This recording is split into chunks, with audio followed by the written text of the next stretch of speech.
3-4-5 నిమిషాల్లో శుభాలు మహిమ కలిగిన మాటలు చెప్పాలని మేము కాదు, దేవుడి కంట దేవుడే కాబట్టి దేవుని మహిమపరచాలని నేను కోరుతున్నాను.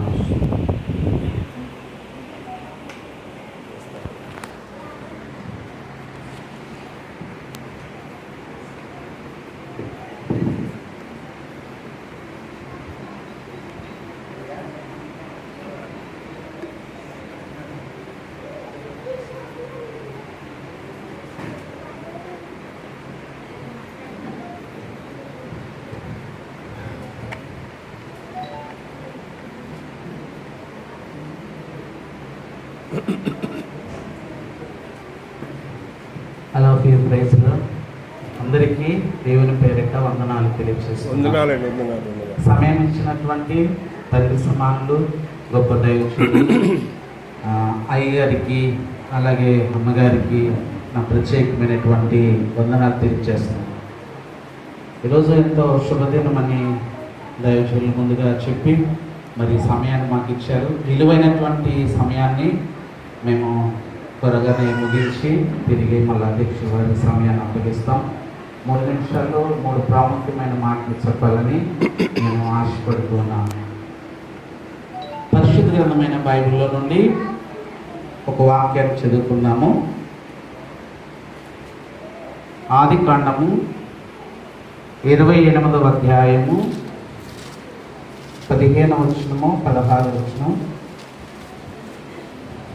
17 వరకు. ఇదిగో నేను నీకు తోడై ఉండి నీవు వెళ్ళు ప్రతి స్థలమందు నిన్ను కాపాడుచు ఈ దేశమునకు నిన్ను మరలా రప్పించదను.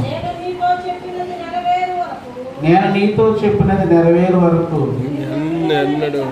నిన్ను ఇడువనని చెప్పగా యాకోబు నిద్ర తెలిసి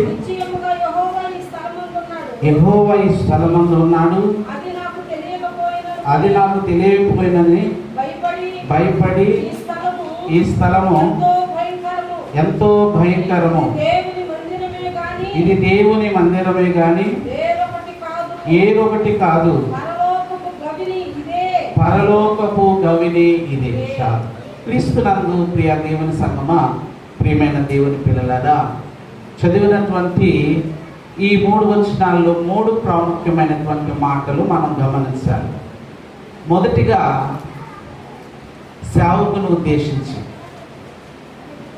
నిజంగా సేవకులు సేవ చేస్తున్నారంటే మీకు అది ఎలా ఉంటుందో నాకైతే తెలియదు, కానీ ఒక ఆయన అన్నాడు, సేవ అంటే సావంట.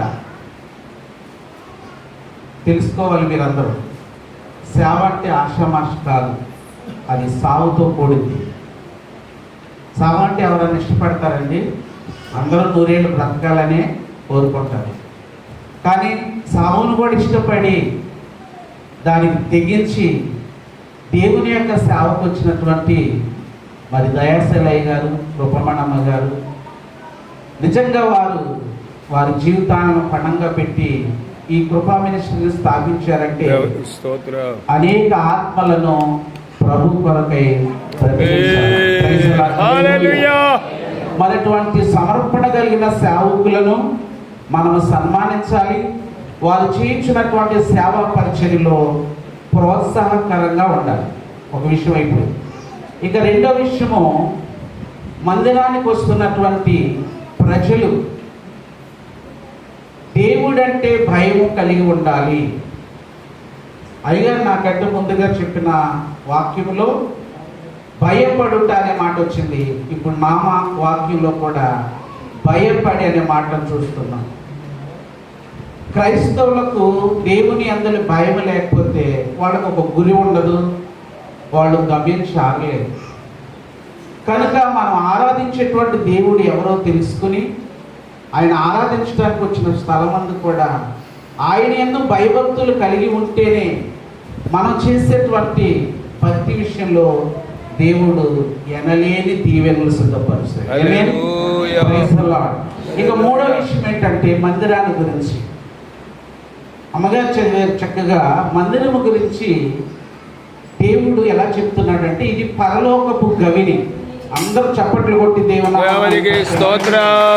మీకు తెలుసు, హల్లెలూయా. నీవు నేను మనమందరం పరలోకం వెళ్ళాలంటే మనంతటా మనం వెళ్ళలేము. మందిరం అనేటువంటి ఆ గవిని గుండా నీవు లోపలికి వచ్చి దేవుడు దైవజనులను చెప్పేటువంటి ప్రతి మాటను క్షుణ్ణంగా నీవు అర్థం చేసుకుని దేవునికి అనుకూలమైనటువంటి ఒక క్రైస్తవ అర్థవంతమైన జీవితం జీవించినప్పుడు ఏ మందిరము యొక్క గమనికుండా నువ్వు లోపలికి వచ్చి భక్తి కట్టుకుని ప్రభు పిలుపు కొరకు ఎదురు చూసావో ఆ ప్రభు నిన్ను ఒక దినమందు నిన్ను పరలోకంలో చేర్చబోతున్నాను. పరలోకం అనే దానికి ఒకే ఒక గవిని, ఆ గవిని మందిరానికి పోల్చేది. మందిరములో స్థిరపడి బలపడి ఎదిగి వాక్యానుసారంగా అంతవరకు నమ్మకంగా జీవిస్తేనే పరలోక రాజ్యం. కృపా మినిస్ట్రీస్లో అడుగు పెట్టిన ప్రతి ఒక్కరూ అటువంటి పరలోక రాజ్య వారసులు కావాలని, మరియు 9 సంవత్సరాలు కాదు 90 సంవత్సరాలు ఈ పరిచర్య దేవుడి యొక్క ఆమె. అలాగే గాడ్ బ్లెస్ యు.